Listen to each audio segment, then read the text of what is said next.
What's going on, guys? Welcome to Victims and Villains. If you guys are new to this channel, we are a channel that discusses mental health through pop culture. My name is Captain Nostalgia, and today we're going to be talking about The Whale.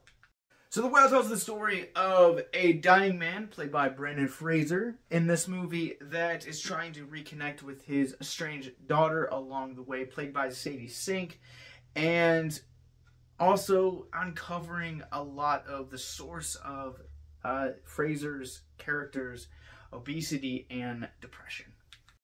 I know that a lot of people have said this already when it comes to Fraser's performance in this movie, so I will also add and echo a lot of the things that the internet is saying. When it comes to Brendan Fraser in this movie, I have no words to say. This is probably one of the most haunting, moving, emotionally raw performances I have seen this year. And I would equate this performance to Nicolas Cage's Pig performance last year. To say that he is an exceptionally moving part in this movie would be a massive understatement. I honestly, and I feel like I can confidently say this now since we are literally a week and a half away from the end of the year, Fraser has to be the performance of the year. Yes, I think that there are other movies that are better than The Whale. I think that there are better scripts out there than The Whale. But when it comes to performances, Fraser absolutely locks it in. Please take this video as internet proof that I am begging for this man to win the Oscar. And when you're talking about terms of comeback, the dictionary needs to place this movie poster right next to the definition of comeback, because this man is back. He absolutely disappears into this role in ways that, I grew up on Brendan Fraser with The Mummy, Looney Tunes Back in Action, Airheads, Encino Man, George of the Jungle, Dudley Do Right. I grew up with this guy, and how can I forget Monkey Bone?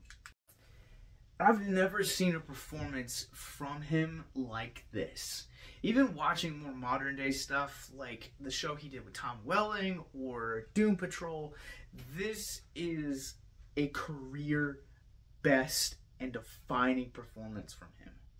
Given how much his character in the movie says the word amazing, it just feels best to describe his performance as simply amazing. Not just Fraser that gives the performance that stands out. Yes, and amongst the actors in this movie, he's definitely the standout because we spend the most screen time with him. But when they were casting this movie, I've never seen a cast this year just turn in performances across the board that were just this exceptional. Obviously, people are going to be talking a lot about Sadie Sink coming out of this movie, and I agree. I think Sadie Sink is worthy of every praise that she has coming out of this movie, because her performance, with the way that she starts, it's very similar to her character Max from Stranger Things, but as the film develops, you kind of really get to see and understand her brokenness, and she, like Fraser, disappears into this role and is just a transformative performance. And coming off of amazing performances from Watchmen and this year's The Menu just a couple weeks ago, Chau, absolutely worthy of the conversation. In fact, I know that Sadie Sink is getting a lot of the praise, but this was a performance that I feel like I had never seen Chau ever do before. And as a diehard Watchmen fan, she was instantly on my list coming out of the HBO series as Lady True. And just this movie coming out of it, anything she does, I will be there, because this is a side of her that we just haven't seen. I feel like she's really captured the menacing act, but she's so beautifully broken in this movie and just has a moving performance that, again, right up there with Fraser and Sink. Simpkins also is in this movie, and Ty Simpkins is not getting a lot of conversation or a lot of buzz about this movie. And I haven't seen Ty in a whole lot of things. Yes, I know he was in Iron Man 3. But I haven't really seen him in anything. And I left the theater just absolutely thoroughly impressed with his performance as well. Even Samantha Morton. Like, she doesn't have but maybe 3 scenes in this entire movie. Maybe a total of like 8 minutes of screen time. And she manages to just absolutely just match the energy of everyone on screen. Now I'm done gushing about the cast and their amazing performances. Let's jump into the other things of this movie. And before I jump into like anything of like my thoughts about like pacing or story and anything like that in the mental health section, I just want to shout this out real quick. Rob Simonson did the score for this movie, and this movie has to have one of the most moving scores I think I've seen in recent memory. Like, I feel like sometimes the mood of music can really change the entire tone of a film. And I don't feel like this film is as effective if it didn't have this mesmerizing and this moving of a score. Beautifully done.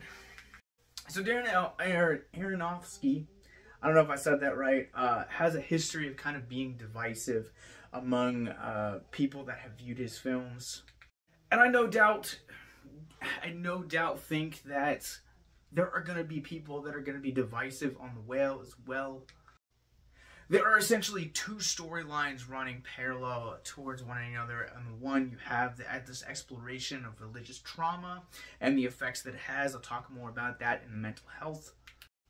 Then you also have the flip side of this, essentially a dying man trying to reconnect with his daughter, and at the center of it, you have said dying man who is essentially trying to reconnect in his final days and also deal with this religious trauma that somehow ends up on his doorstep. I definitely understand the religious trauma subplot of this movie. I think it definitely brings a lot of depth, and it actually gives a perspective on why Charlie is the way that he is. And also, as well, how it is also bonded the Chau and Fraser characters.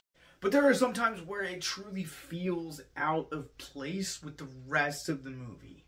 Now, granted, I will expound upon this in our mental health section. I feel like for me, this film, those portions of the film really resonated with me, having been someone that has gone through religious trauma and ironically still in the church. I have a lot of friends that have gone through similar experiences that Charlie goes through, and it's really heartbreaking to say the least. But I think also at the same time, you need the character of Ty Simpkins and Brendan Fraser, because it allows both of these situations to exist and kind of show the balance of the good and bad things that can happen from religious trauma. But again, like I said, I feel like in the overall grand scheme of things, in terms of it makes the movie feel a little bit bloated. It makes it feel a little bit busy at times, and honestly, just sometimes it just feels flat out of place. I think this movie is paced really well, despite some of the narrative beats that are either hit or miss. This movie never once feels like it drags, like it's always continuously pushing forward. I feel like the reason why it continues to push forward is because you're kind of given a lot of mystery in the beginning, and the story kind of really starts to fill in the gaps as the narrative progresses. And I know that's the way with a lot of stories, but I feel like the character study exploration with Charlie, it really works really well in this case. Alright, so let's run this through our Rorschach rating scale. I'm going to go ahead and give this movie a 4.5 out of 5. I think Aronofsky simply knocks out of the park in this. Having read some behind the scenes stuff and watched interviews with him, I definitely have a greater appreciation for a man like Aronofsky, who really captures the mental health aspect of what it is like to be someone in Charlie's shoes. I think overall this movie is really important and it's worth watching at least one time. I will give you a disclaimer, it is There are some triggers in this movie and some sequences that are really uncomfortable to watch. It does give you a perspective on how something like food can both be an addiction and a coping mechanism. And this was a fascinating character study. And overall, this is easily one of the best movies of the year. Let's talk about mental health. So this movie tackles a lot of mental health topics, everything from estrangement to obesity. The thing that I want to talk about is the one that I feel the most qualified to talk about, and that's religious trauma. And granted, religious trauma is one of many subjects in this movie that Aronofsky attempts to tackle. And as someone who is still actively in the church, actively still prays every day, actively still reads every day, I didn't get there, and I didn't get where I am now and believe what I believe now because of some tradition and stuff like that. I went through a world of hurt. Both from people outside the church and most importantly, people inside the church. You see, the church is this construct and this concept that is supposed to exist to help people outside of the church and point people to God. And if you have stories like mine and like some of the characters in this movie, then you know that that's not always the case. I don't want to necessarily talk bad about the church because we're imperfect people, but at the end of the day, church trauma is something that hurts deeply. For things like religious trauma, if they're left unchecked, not only do you have a sense of loss of purpose or identity, and also have issues loving yourself, but it can also lead down to paths like depression, self-harm, addiction, suicide, etc. And while as a Christian, at the end of the day, yes, I would love to see everyone come to the church and for the church to function properly. But also at the end of the day, I just want people to be here and to stay with us. Some of the saddest stories that come from this movie are the result of religious trauma taking place and ending in things that I just listed there. You're not alone. I've gone through hurt for reasons, for my tattoos, the music I listen to, the movies I watch, the stories I read, and that list just goes on and on. I understand the pressures of appearance, having to have everything kind of figured out. And at the end of the day, no one has it all figured out. It's okay not to be okay. And at the end of the day, I also just want to tell you that I'm sorry that you went through that. As a Christian, that breaks my heart. But as a mental health advocate, I just want you to be here and stay here. And if you're going through any of the things that I've talked about thus far in this video, or any of the subjects that the Whale addresses in its 2-hour runtime, please consider one of the resources in our mental health resource library. Links are in the show notes below. Thank you for watching, and I hope that you guys enjoyed this. The Whale is now playing from A24.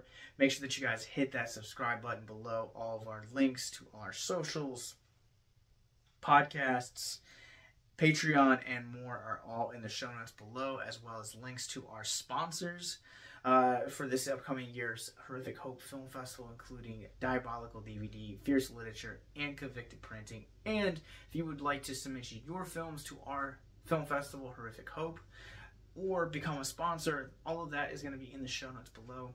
We're going to be back in a couple of days talking about Babylon. Have a good night.